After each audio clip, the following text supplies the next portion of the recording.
여러분 안녕하세요, 타일러입니다.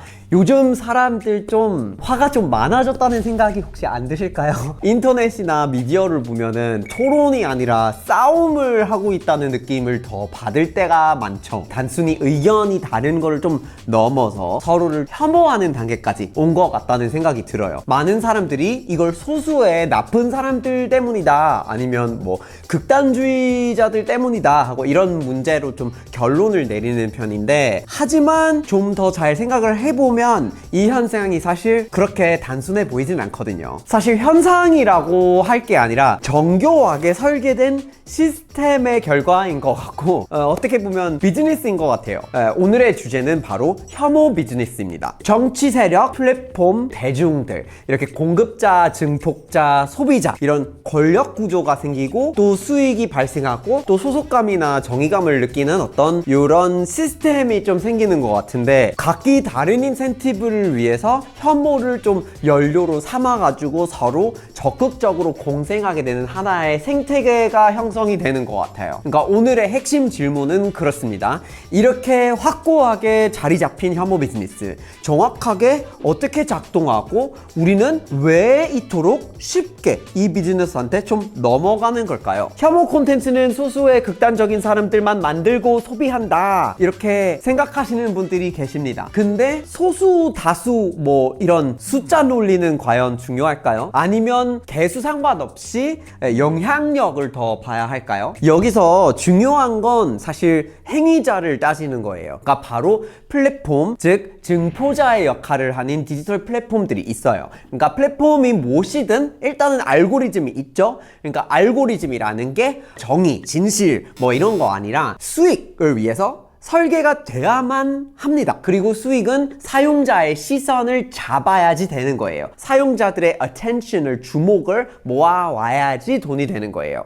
플랫폼은 그러니까 우리의 주목을 가장 확실하게 붙잡아 두는 것이 분노랑 혐오 같은 이런 적극적인 감정이라는 거를 너무나 여러분이 이제 잘 알고 느끼실 것 같습니다. 그래서 의도적으로 이런 거를 또 이제 콘텐츠로 증폭을 시키는 게 플랫폼들인 거죠. 그래서 2018년에 MIT 연구팀이, 요즘에 X라고 하지만 당시에 트위터였던 거죠. 그러니까 이 논문에서 그 플랫폼에 대한 분석을 했더니, 그러니까 허위 정보가 진실보다 70배 더 많이 리트윗이 되고, 그리고 1,500명한테 그 정보가 도달할 때까지의 이 과정을 기준으로 삼았을 때는 그 규모에 도달하는 속도가 가짜일 때, 허위 정보일 때 6배 더 빨리 그 수준까지 도달한다는 거예요. 특히 분노나 혐오를 유발하는 어떤 뉴스가 가장 빠르게 확산이 되는 걸로 거기서 이제 결과가 나왔었는데, 결국 문제는 극단주의자 그 자체일까요? 아니면 그들에게 수백만 명에게 도달을 할 수 있는 어떤 확성기를 쥐어주는 어떤 수익 시스템의 구조가 더 문제가 되는 거 아닐까요? 어떤 사람들은 또한 이렇게 보실 수도 있을 것 같아요. 플랫폼은 그저 중립적인 기술일 뿐인데, 아니면 뭐 모든 건 사용자의 선택입니다, 뭐 이런 주장들이 있죠. 근데 요건 사실 조금 현실하고 거리가 있는 것 같아요.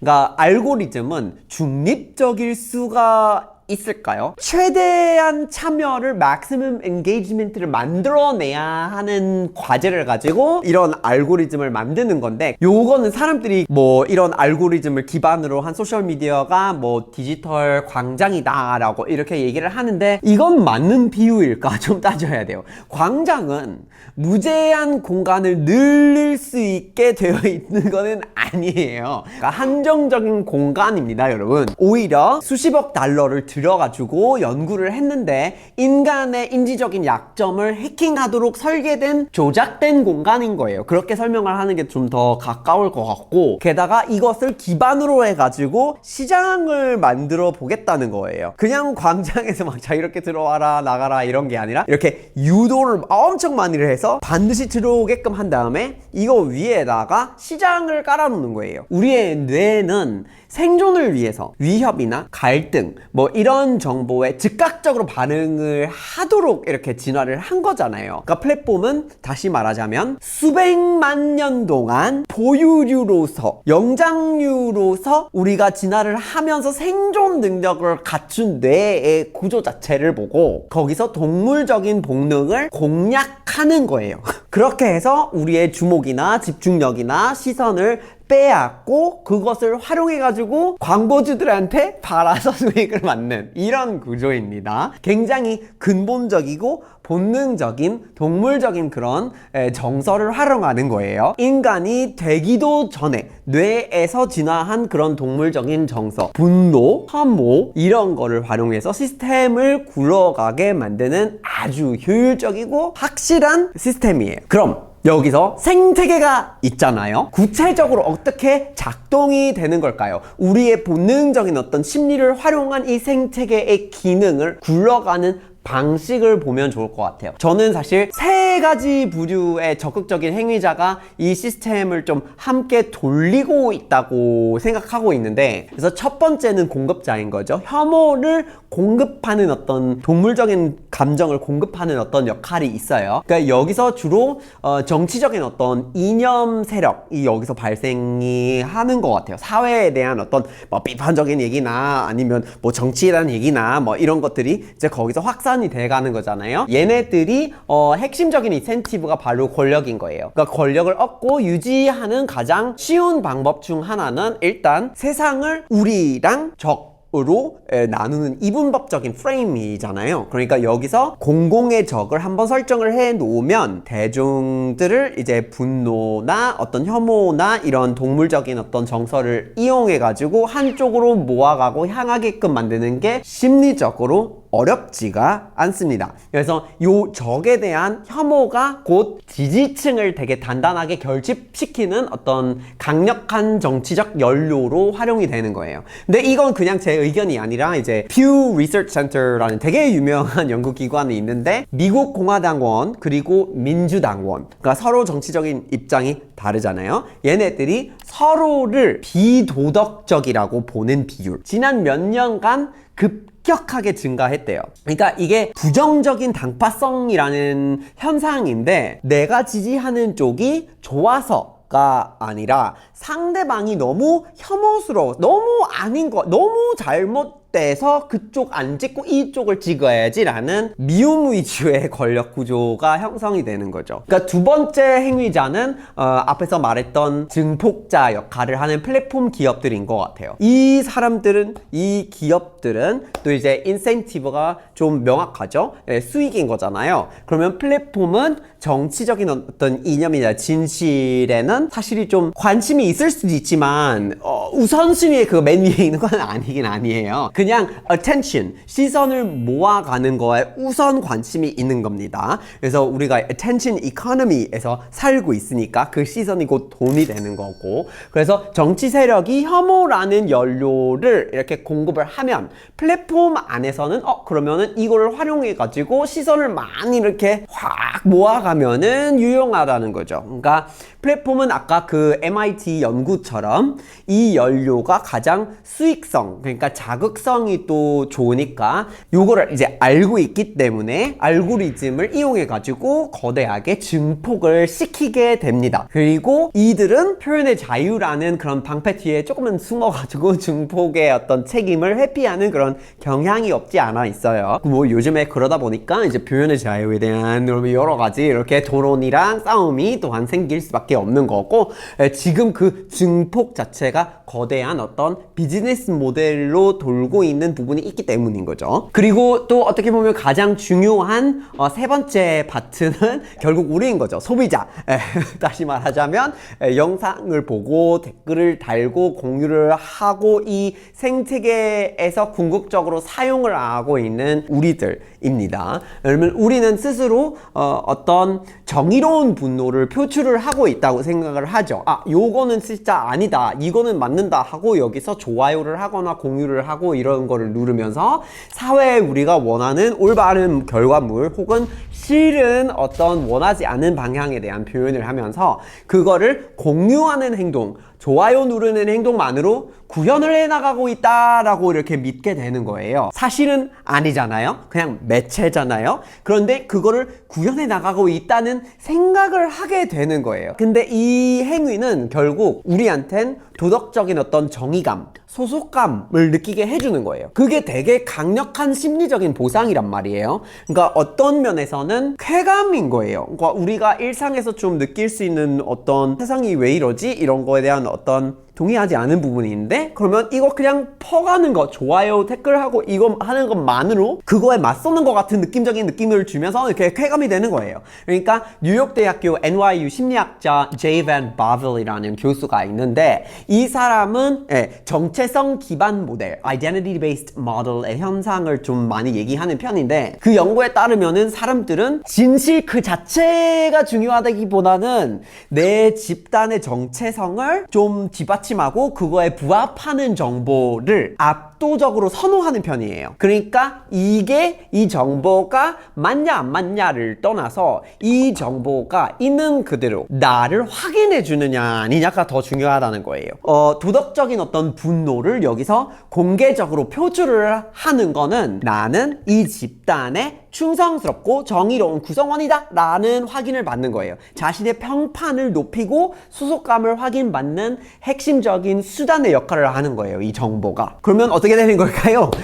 정치 세력이 생겨가지고 거기서 권력을 만들어가기 위해서 혐오 논리를 펼쳐서 그걸 공급을 했는데 플랫폼에서는 요건 무슨 얘기든 상관없는데 우리는 수익을 원하니까 일단은 이제 증폭을 하게 되고 그리고 사용자는 나의 소속감이나 나의 정체성을 확인하는 심리적인 보상을 얻기 위해서 이렇게 사용을 하게 되는 거예요. 소비를 하게 되는 거예요. 그러면 이렇게 권력, 수익, 소속감이나 정체성이나 정의감을 소비하는 이런 인센티브들이 맞물리면서 누구도 원치 않았지만 모두가 참여할 수 있는 공생관계가 완성이 되는 거예요. 이렇게 해서 삼각의 공생 결과 요거는 이제 우리는 사회적인 어떤 신뢰의 파산으로 이어지는 엄청난 대가를 치르게 되는 부분도 있는 것 같아요. 하지만 더 치명적인 부분은 어떻게 보면 근본적인 비용이 발생하는 것도 있죠. 바로 공론장의 마비입니다. 그러니까 원래 갖고 있는 공론장이 있어요. 그러니까 언론의 역할, 그리고 사회에서 우리가 토론하는 어떤 역할, 뭐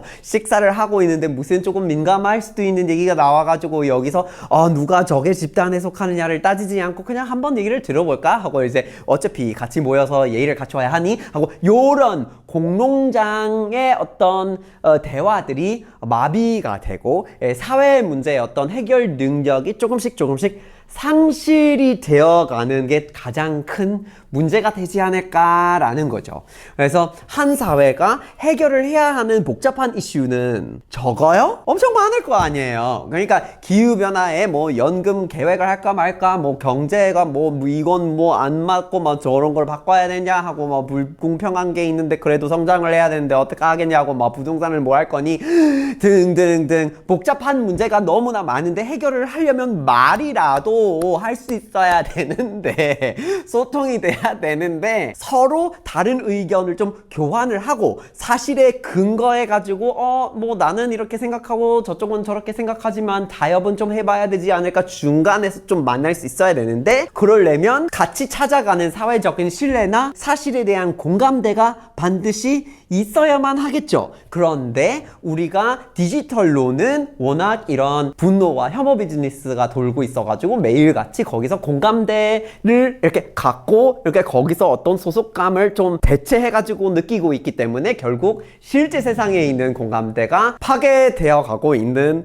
그런 현상이 생기는 거예요. 그래서 모든 이슈가 결국 우리 편이랑 적, 싸움, 이렇게 이분법. 그러면 문제 해결은 사라지고 서로 이기려고 하는 이런 싸움밖에 안 남는 거예요. 그러니까 타협이랑 좀 장기적인 어떤 그런 해결책 모색이 필요한 건데 그거 시간이 걸리고 그리고 불편한 소통이 필요한 건데 근데 너무 불가능해지는 것 같아요. 그래서 적을 이기는 게 문제를 푸는 거 아니다 라고 이렇게 기억을 해야 될 텐데 우리가 뭔가 그거를 약간 잊어가고 하고 있는 거 아닌가라는 우려가 조금 있습니다. 그러니까 이건 바로 공론장애 마비의 현상인 것 같아요. 그래서 사회가 중요한 질문에 대해서 더 이상 답을 찾아가는 그런 능력조차 잊어버리는 현상. 자, 정리를 해보자면요. 혐오 비즈니스는 소수의 나쁜 사람들이 있다고 해서 그렇게 생기는 거라고 하면 조금 아닌 것 같죠. 그런 것만큼의 간단한 문제가 아닙니다. 소수의 나쁜 사람은 항상 있었어요. 있어 왔고 앞으로도 있을 겁니다. 근데 우리가 경험하는 거는 그것보다 훨씬 더 큰 생태계가 생겨나 있기 때문인 거예요. 권력, 수익, 정의감, 소속감을 느끼는 이 삼각의 구조가 생겨서 보편적인 어떤 욕망을 먹고 자라는 거대한 시스템이 생겼으니까 우리가 그 어려움을 느끼고 있는 부분이에요. 요거를 좀 바꾸려면 일단 이 세 가지 좀 인정을 하는 것부터 시작하는 게 좋을 것 같고, 그렇게 하면 같이 고민하기 시작할 수가 있을 것 같아요. 그리고 언젠가는 바뀌어 가기 시작하겠죠. 플랫폼은 자극이랑 분열을 보상하는 알고리즘을 갖고 있다. 그거를 인정을 하면 제 설계가 조금 돼야 되지 않을까, 혹은 우리가 그거를 사용하는 방법이 바뀌어야 되지 않을까, 이런 대안들을 생각해 볼 수 있을 것 같고, 그리고 혐오를 증폭하고 분노를 막 자극시키고 이런 것보다는 우리가 서로 소통을 할 때, 이런 플랫폼을 활용할 때 비전을 내세우는 것, 앞으로 우리가 원하는 세상이 뭘까, 싫은 세상이 아니라 원하는 그려내고 싶은 이미지가 뭘까에 대한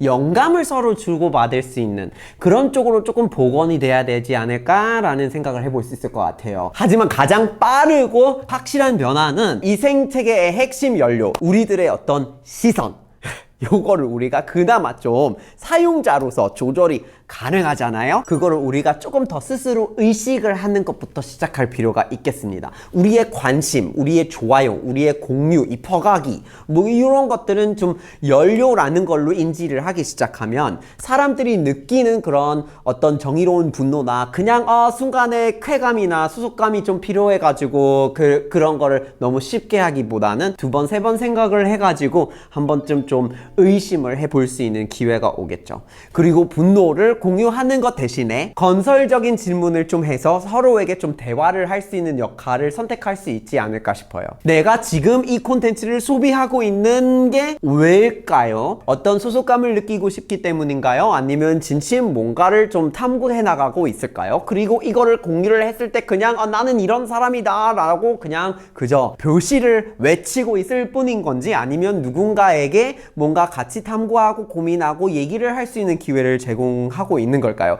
이런 식으로 우리가 조금 더 질문을 계속 스스로 던져보고 하면 좋을 것 같습니다. 여러분은 이 혐오 비즈니스의 생태계, 이 생태계 안에서 쓰이기만 하질 않고 이 시스템한테 너무 쉽게 넘어가지 않기 위해서 우리가 또 어떤 노력들을 할 수 있을까, 아이디어가 있으시면 꼭 한번 공유를 해주시고요. 만약 바꿀 수 있는 또 다른 어떤 방법이 있다고 생각이 되시면 반드시 댓글로 공유를 해주시고요. 계속 함께 타일러볼까요?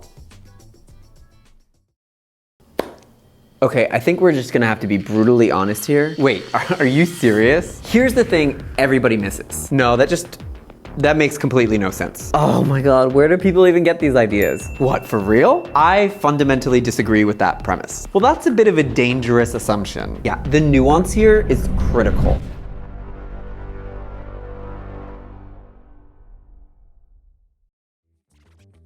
끝까지 재밌게 잘 봐주셔가지고 꼭 추천드리고 싶은 영상이 있어요.